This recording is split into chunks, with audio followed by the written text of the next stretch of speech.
So let's just move on further towards the sums which are based on the properties. Now on the basis of the three properties that are closure property, commutative property and associative property, we have to solve some of the question. So let's just start with the question number first. Question number first says find the value of 3 by 7 plus minus of 6 by 11 plus minus of 8 by 21 plus 5 by 22. But before solving this particular question, we have to see that whether there is something common in between any two fraction.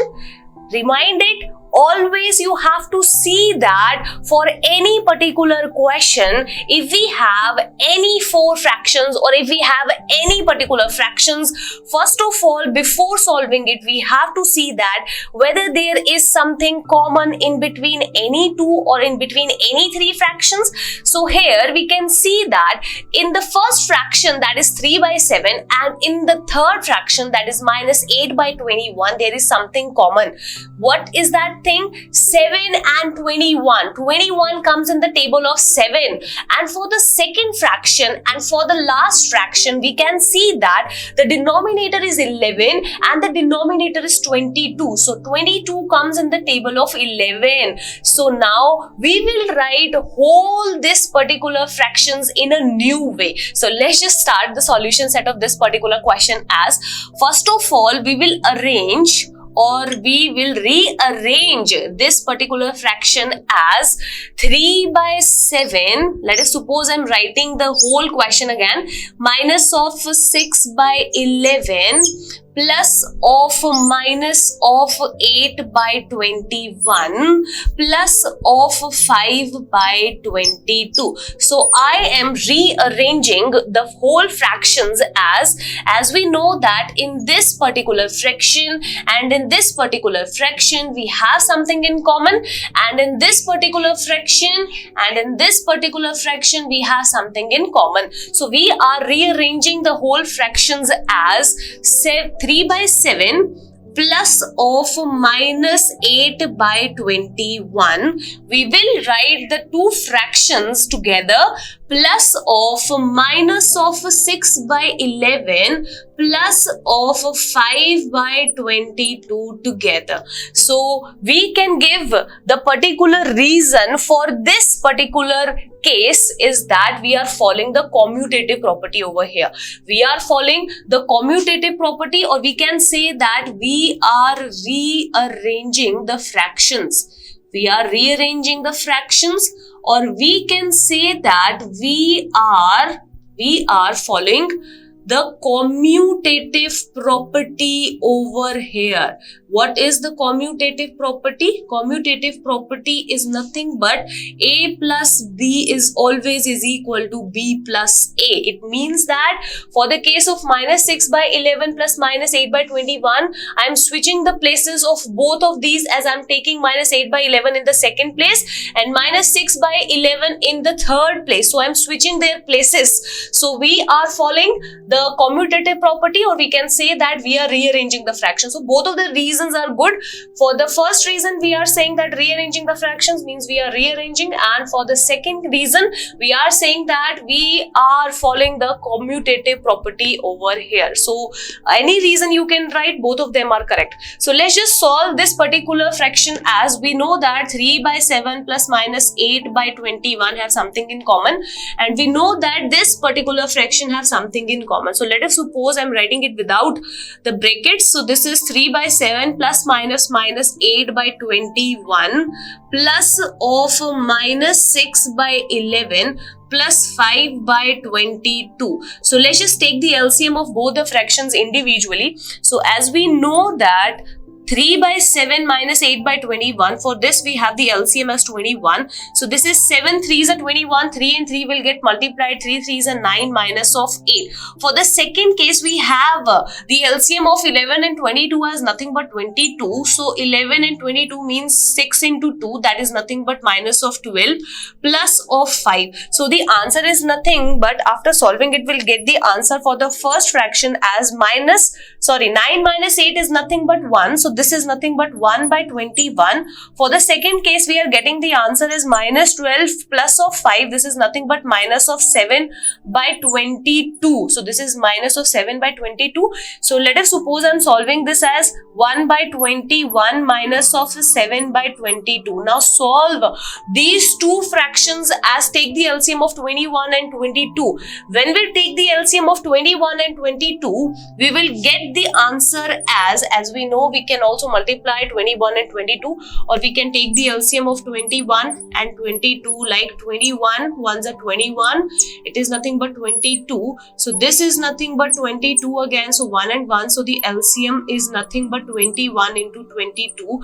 And when you will multiply 21 and 22 together, let us suppose I'm multiplying over here 21 and 22, so this is 22 into 4 and 4, so the answer is nothing but 462, sorry. So this is 462, so the LCM is nothing but 462. So the LCM of this is 462, and we'll get the answer as 22 minus of 7 into 21. So I'm writing 21 over here. So the answer is nothing but 22 minus of 147 divided by 462. So when we'll solve it, we'll get the answer as minus 125 after subtracting 147 and 22, and the denominator is nothing but 462. So this is nothing but the answer for this particular fraction, which is nothing but minus 125 divided by 462. So whenever we have to find out the value of any particular fractions of this kind, first of all we have to rearrange, or we have to use the properties, that is either the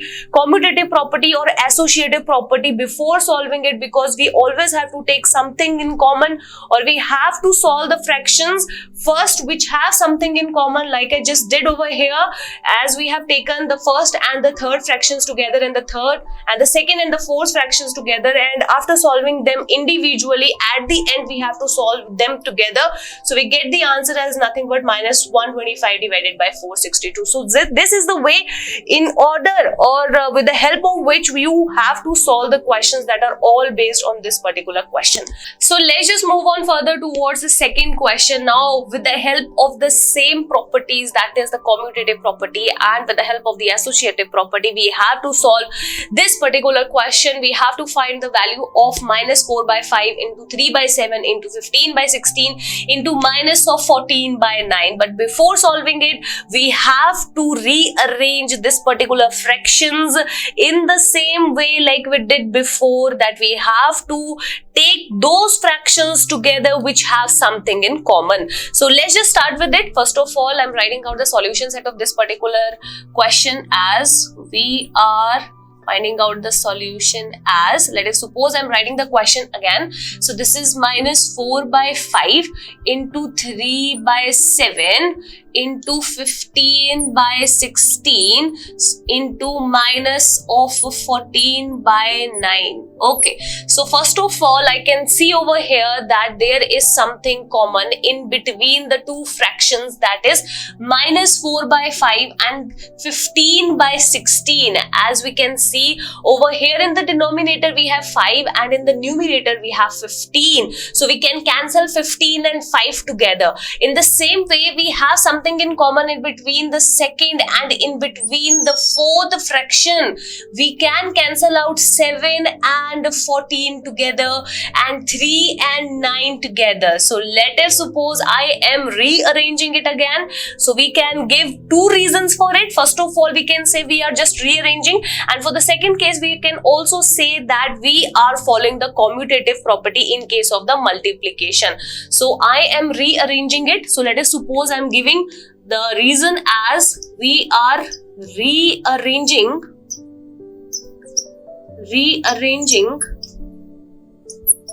the fractions, or we can say that we are following the commutative property. We are following the commutative property, that is A into B is always equal to B into A. So using either the commutative property for the multiplication or using the concept of rearranging the fractions, we can rearrange this particular fraction as minus 4 by 5 into 15 by 16 together and into 3 by 7 and minus 14 by 9 together in one bracket. So let's just solve these two brackets individually. So first of all, in the first bracket, I'm having minus 4 by 5 and 15 by 16. So let us suppose we can cancel the values 5 and 15 as 5 ones are 5, 5 threes are 15. So we'll get the particular fraction as minus 4 into 3 and 1 into 16 in the denominator. For the second case, let us suppose we are having 3 by 7 as a first fraction into minus of 14 by 9 as a second fraction. Let us suppose I'm taking it as it is. So now we can again solve the particular first fraction as 4 in the numerator, 16 in the denominator. So 4 ones are 4, 4 fours are 16. So the answer for the first bracket is nothing but minus 1 into 3 is minus of 3, 1 into 4 is nothing but 4.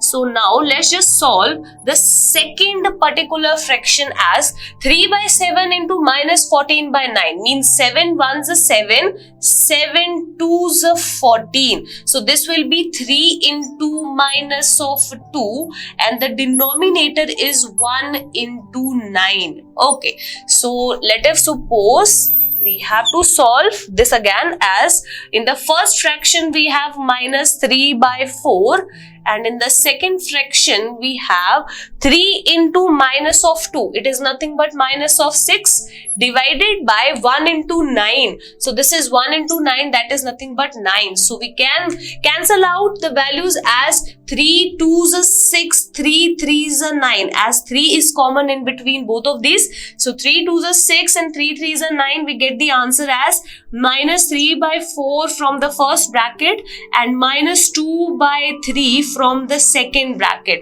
Now we can again cancel the values as 3 ones are 3, 3 ones are 3, 2 ones are 2, 2 twos are 4. So the answer is nothing but minus of 1 into minus of 1 divided by 2 into 1. As we know that minus minus is nothing but plus 1. So the answer of this is plus 1 divided by 2 into 1 is 2.